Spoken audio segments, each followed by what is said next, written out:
کیا آپ یقین کریں گے، ایک بچہ 25 سال تک صرف اس انتظار میں رہا کہ کوئی اس کی بات سن رہا ہے۔ وہ ہر رات 3 بجے CCTV میں نظر آتا تھا۔ نہ وہ کسی کو نقصان پہنچاتا تھا، نہ کسی سے کچھ مانگتا، بس خاموشی سے کیمرے کو دیکھتا رہتا تھا۔ مگر جب لوگوں نے اس کی حقیقت جانی تو پورا شہر خاموش ہو گیا، کیونکہ وہ بچہ زندہ نہیں تھا۔ اور سب سے خوفناک بات، وہ 25 سال سے کسی کا انتظار کر رہا تھا۔ پاکستان کے ایک پرانے شہر میں ایک 2 منزلہ گھر تھا۔ لوگ اس گھر کو خاموش مکان کہتے تھے، کیونکہ سورج ڈھلتے ہی کوئی اس گلی سے نہیں گزرتا۔ کچھ لوگ کہتے ہیں رات کو وہاں بچے کے رونے کی آواز آتی ہے، کچھ کہتے تھے کھڑکی میں ایک سایہ نظر آتا ہے، مگر کسی کے پاس ثبوت نہیں تھا۔ پھر ایک دن ایک خاندان نے وہ گھر خریدا۔ گھر میں احمد، اس کی بیوی فاطمہ اور ان کی 17 سالہ بیٹی سارہ رہنے آئے۔ شروع کے دن بہت اچھے گزرے۔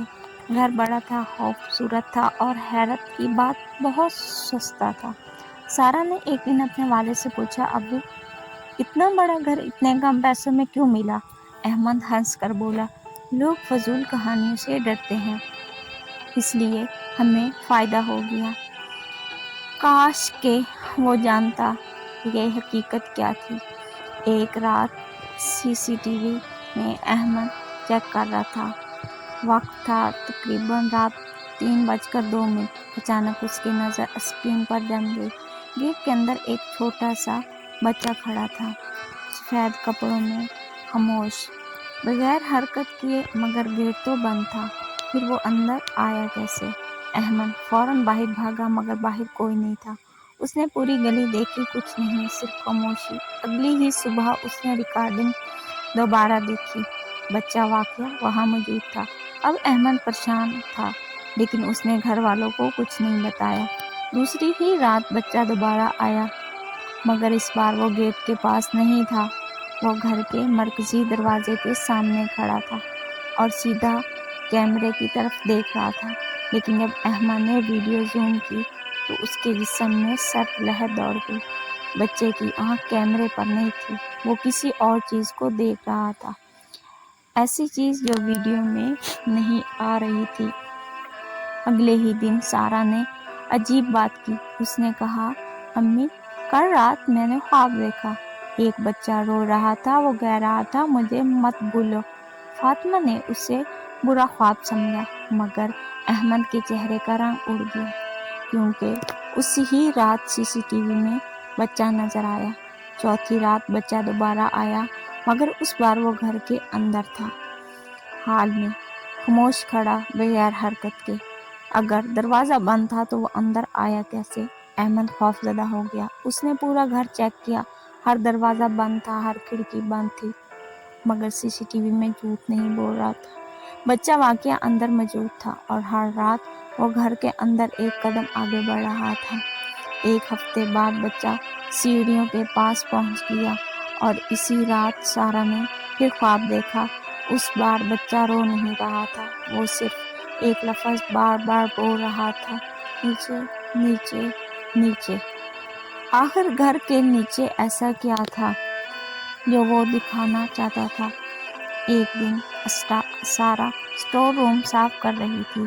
اچانک ہی اس کے پاؤں کے نیچے فرش سے عجیب آواز آئی، جیسے نیچے کوئی خالی جگہ ہو۔ وہ گھبرا گئی اور فوراً اپنے والد کو بلایا۔ جب فرش ہٹایا گیا تو سب کے ہوش اڑ گئے۔ نیچے ایک خفیہ کیمرہ تھا جو شاید 25 سال سے بند تھا۔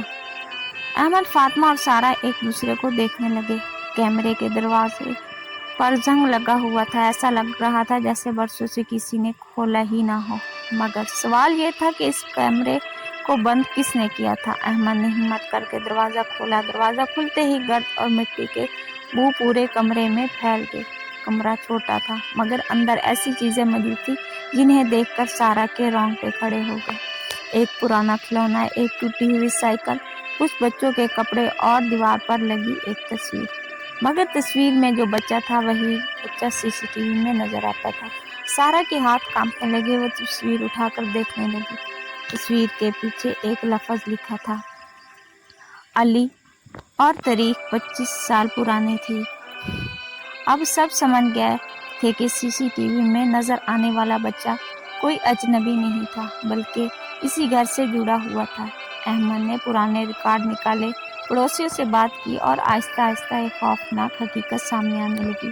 25 سال پہلے اس گھر میں ایک خاندان رہتا تھا۔ ان کا ایک بیٹا 8 سال کا تھا جس کا نام علی تھا۔ ایک دن اچانک علی غائب ہو گیا۔ پورا شہر اسے ڈھونڈتا رہا۔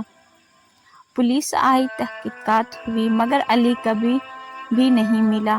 مگر اگر علی غائب ہو گیا تھا تو اس کی چیزیں خفیہ کیمرے میں کیوں تھی؟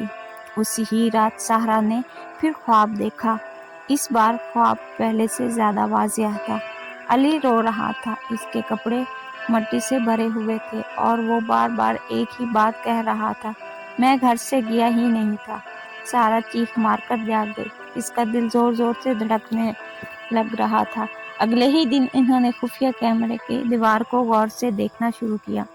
ایک دیوار باقی دیواروں سے مختلف لگ رہی تھی، جیسے بعد میں بنائی گئی ہو، اور جب وہ دیوار توڑی گئی تو سب کے سانس رک گئی۔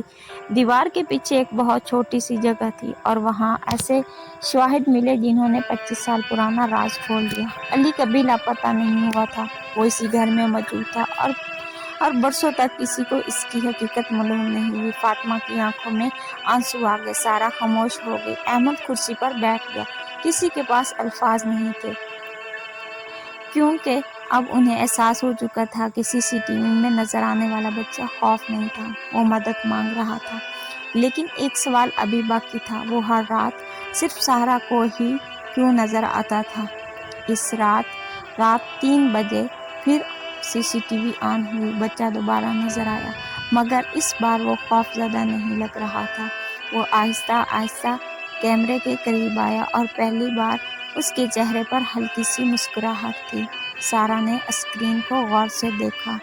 بچے نے آہستہ سے اپنا ہاتھ اٹھایا اور جیسے کسی کو الوداع کہہ رہا ہو۔ پھر اس نے صرف ایک لفظ کہا، شکریہ، مگر کہانی ابھی ختم نہیں ہوئی تھی۔ اس ہی لمحے کی سی سی ٹی وی کی اسکرین چند سیکنڈ کے بعد کے لیے بند ہو گئی۔ جب تصویر واپس آئی، بچہ غائب ہو چکا تھا، ہمیشہ کے لیے۔ اس رات کے بعد وہ دوبارہ کبھی بھی نظر نہیں آیا، نہ سی سی ٹی وی میں، نہ خواب میں، نہ گھر میں۔ سبسکرائب کریں۔ چند ہفتوں بعد سہرا نے علی کی تصویر کے سامنے ایک چھوٹا سا پھول رکھا اور آہستہ سے کہا، اب تم اکیلے نہیں ہو۔ لوگ اکثر سمجھتے ہیں کہ ہر سایہ خوفناک ہوتا ہے اور ہر عجیب آواز خطرناک ہوتی ہے، مگر کبھی کبھی کچھ روحیں صرف یہ چاہتی ہیں کہ کوئی ان کی بات سن لے، اور علی بھی شاید یہی چاہتا تھا۔ 25 سال تک صرف ایک انسان جو اس کی خاموش آواز سن سکے۔ اگر یہ کہانی آپ کے دل کو چھو گئی ہے تو کمنٹس میں صرف ایموجی لکھ دیں، ایک لائک اور ایک شیئر کریں، میرا حوصلہ بڑھائیں، اور ایسی مزید دردناک بھری اور اسرار حقیقت کے لیے چینل کو سبسکرائب کر کے